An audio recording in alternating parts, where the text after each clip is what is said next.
जोहार, आज हम मौजूद हैं धुरवा में, जहां पे कांग्रेस की तरफ से संविधान बचाओ रैली और लोकतंत्र बचाओ रैली का आयोजन किया था। कांग्रेस की बात करें तो कांग्रेस अपने वर्चस्व को बढ़ाने में लगा हुआ है। वो लगातार प्रयास कर रहा है कि वो लोगों तक पहुंचे और वापस से वो माहौल बना सके जो कांग्रेस का पहले था। वो लोगों में भरोसा जुटाने की भरपूर प्रयास कर रहे हैं और संविधान बचाओ रैली भी उन प्रयासों में से एक प्रयास रहा है। झारखंड में भी कुछ इसी तरह का प्रयास उनकी तरफ से देखा गया। हम भारत देश की संविधान को बचाएं, यहाँ का मिट्टी को बचाएंगे, यहाँ का पानी को बचाएंगे, यहाँ का समाज को बचाएंगे, यहाँ के लोगों के हक और अधिकार को बचाने के लिए हम सभी मिलकर संघर्ष करेंगे। यही बात उन्होंने कहा। संविधान जो रैली था भी अच्छा खासा रहा। इससे क्या मुझे लगता है कि अब कांग्रेस यहाँ मजबूत होगा झारखंड में? कांग्रेस पहले से ही मजबूत था। कांग्रेस इसलिए पहले से भी मजबूत था, सबसे पुरानी पार्टी है। देश को आज़ाद करने में कांग्रेस की बड़ी भूमिका है और फिर संविधान को बचाने में भी कांग्रेस की, बनाने में भी कांग्रेस की बड़ी भूमिका रही है। और जब से मैं होश संभाली हूँ, चाहे सामाजिक लीडर के रूप में मैं आदिवासी समाज का नेतृत्व करते हुए भी आज इतने वर्षों से मैं देख रही हूँ, जितने भी किसानों के लिए जो कानून बना वो कांग्रेस ने बनाया। जितने भी मजदूरों के लिए, चाहे आप उसको नरेगा का कानून बोलिए या तो खाद्य सुरक्षा कानून की बात कहेंगे, या तो आप कब कहेंगे आरटीआई कानून की बात करेंगे, या तो आप कहेंगे उसके साथ फॉरेस्ट राइट एक्ट की बात करेंगे।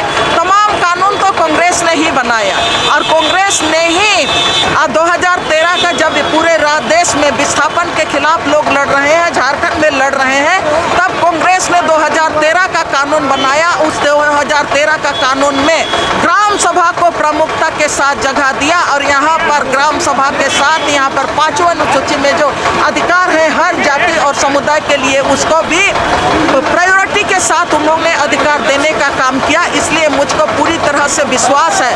और कांग्रेस के ज़माने में लगातार हम लोग जल जंगल जमीन की लड़ाई लड़ते रहे, लेकिन कांग्रेस ने किसी के ऊपर में भी, जितने भी झारखंड में जल आंदोलन के लोग हैं, किसी के ऊपर में देशद्रोह का केस नहीं किया, किसी को अर्बन नक्सलाइट के नाम पर उसमें केस नहीं ठोका। तो निश्चित रूप से मैं ये जानती हूँ लोकतंत्र की बुनियाद पर कांग्रेस पार्टी खड़ा है। और यहाँ आज जो हम देख रहे हैं इतना बड़ा यहाँ पर झारखंड में जो सभा हुआ, पूरे देश में इस सभा चल रहा है। और उसके साथ मैं एक विशेष चीज कहना चाहती हूँ, राहुल गांधी में इतना दम है कि वो कन्याकुमारी से कश्मीर तक उन्होंने पैदल यात्रा किया। एक तरफ मणिपुर जल रहा था, एक तरफ जाति और धर्म के नाम पर यहाँ पर आपका मोदी सरकार देश को बांटने का काम कर रहा था, तब राहुल गांधी पैदल यात्रा करके देश के हर धर्म के लोगों को जोड़ने का काम किया। और उन्होंने हर जाति और धर्म के लोगों को ये विश्वास दिलाया कि हम भारत के संविधान की रक्षा हम करेंगे, आपके हक हुकूक की रक्षा हम करेंगे। और उन्होंने एक विश्वास के साथ पूरे देश में एक पहले वो यात्रा किया, उसके बाद न्याय यात्रा भी किया और आज उन्हीं के साथ है। हम ये भी कहना चाहेंगे कि देश में हर जाति और धर्म को न्याय मिले, उसके लिए राहुल गांधी ने देश में जातीय जनगणना की मांग की थी।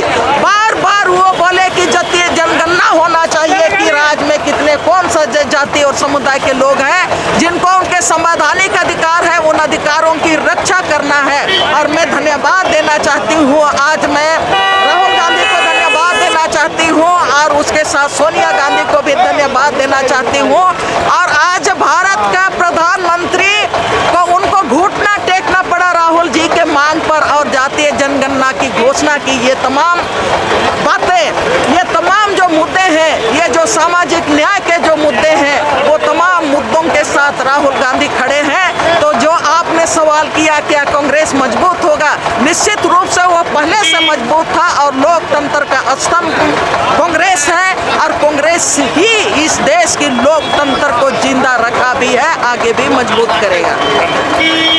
आपका परिचय? मेरा नाम दयामनी बारला है, मैं झारखंड की सामाजिक कार्यकर्ता हूँ आंदोलन में। आप बहुत ही अच्छे कम्युनिकेटर हैं।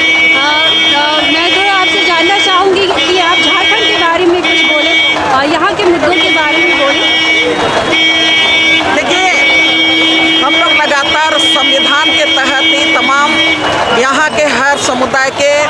अधिकारों को देखते रहे हैं। चाहे आदिवासियों के अधिकार की बात करेंगे, चाहे दलितों के अधिकार की बात करेंगे, चाहे तो हम अल्पसंख्यकों के अधिकार की बात करेंगे।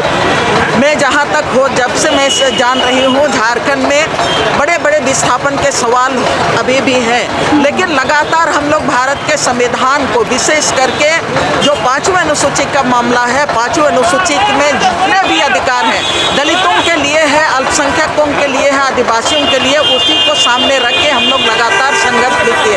और मैं धन्यवाद देना चाहती हूँ जो भी हम लोगों ने तो संघर्ष किया। संयोग ऐसा रहा कि केंद्र में जब भी संघर्ष किए, कहीं भी संघर्ष किए, तो केंद्र में आपका यूपीए, अभी तो महागठबंधन हो गया है, अभी इंडिया गठबंधन हुआ है, पहले यूपीए की गवर्नमेंट हुआ करती, तो यूपीए की गवर्नमेंट के काल में ही हम लोगों ने तमाम आंदोलन किया।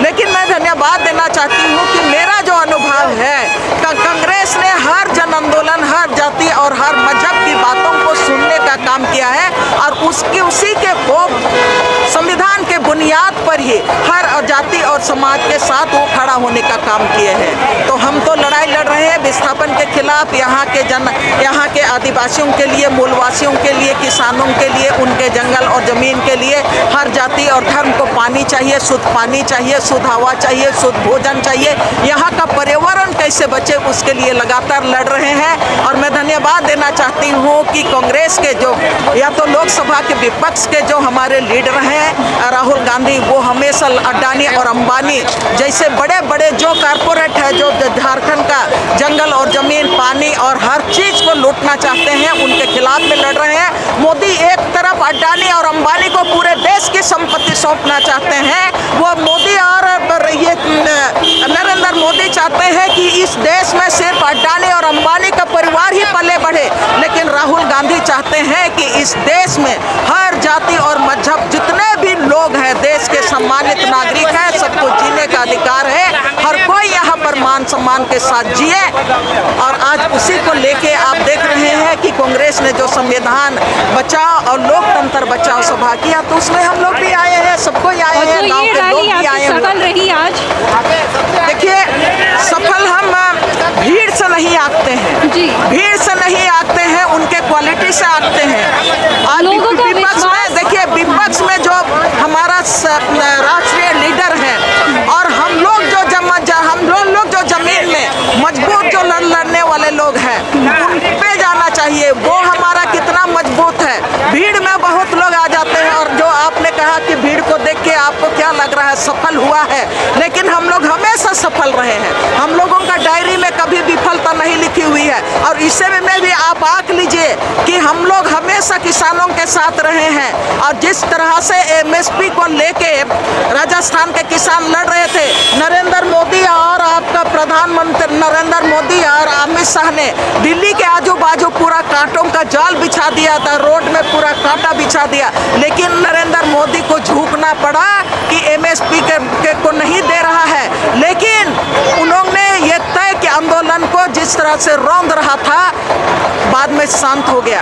आज जिस तरह से पूरा देश में जातीय जनगणना की मांग की जा रही है, पूरा विपक्ष मांग कर रहा है कि आप कहते हो यहाँ पर हिंदू संकट में है, हिंदू संकट में है, तो भाई जातीय जनगणना करा लो। और आप तो 15 साल से हो, तो हिंदू क्यों संकट में है? आपकी कमजोरी है। आप कहते हो कि पहलगाम में आतंकी हमला हुआ, 26 लोगों की हत्या हो गई, आपका सिक्योरिटी कहाँ था, आपका इंटेलिजेंस कहाँ था, आपका जितने भी आपके गवर्नमेंट के जो मशीनरी थे वो कहाँ पर थे? तो ये नरेंद्र मोदी और अमित शाह सिर्फ और सिर्फ अडानी और अंबानी के लिए जीना चाहते हैं। आप ये कहना चाहती हैं केंद्र की सरकार अपनी नाकामयाबी छुपाने के लिए इस तरह के मुद्दे को मीडिया के सामने पटकती है? देखिए, केंद्र सरकार इतना पूरे जो देश में हम लोगों ने जब होश संभाले तब से देख रहे हैं, इतना नाकामी सरकार, इतना कमजोर सरकार कभी नहीं देखा। राहुल गांधी का कल एक बयान आया था, मैं देख के मैं सोच भी रही थी, हंस भी रही थी। और राहुल गांधी जो गलत है उसको बोलते हैं ये गलत है, हमारे संगठन में ये कमजोरी है बोलते हैं। लेकिन पुलवामा को भी वो टालते रहा। मैं याद दिलाना चाहती हूँ 2019 के पहले जब चुनाव आने वाला था, तब भी पुलवामा में आतंकियों ने हमला किया था। नरेंद्र मोदी ने स्वीकार नहीं किया कि हमारे देश देश की कमजोरी हमारी कमजोरी थी, हमारे सुरक्षा व्यवस्था में कमजोरी थी, इसलिए यहाँ पर पुलवामा में हमला हुआ। अभी भी पहलगाम में हमला हुआ, अभी भी नरेंद्र मोदी और अमित शाह ये स्वीकार करने को तैयार नहीं है कि देश की सरकार, हम भारतीय जनता पार्टी जो केंद्र में है, उनकी सरकार की कमजोरी है, उनके सुरक्षा की कमजोरी है, उनकी एजेंसियों की कमजोरी के चलते पहलगाम हुआ।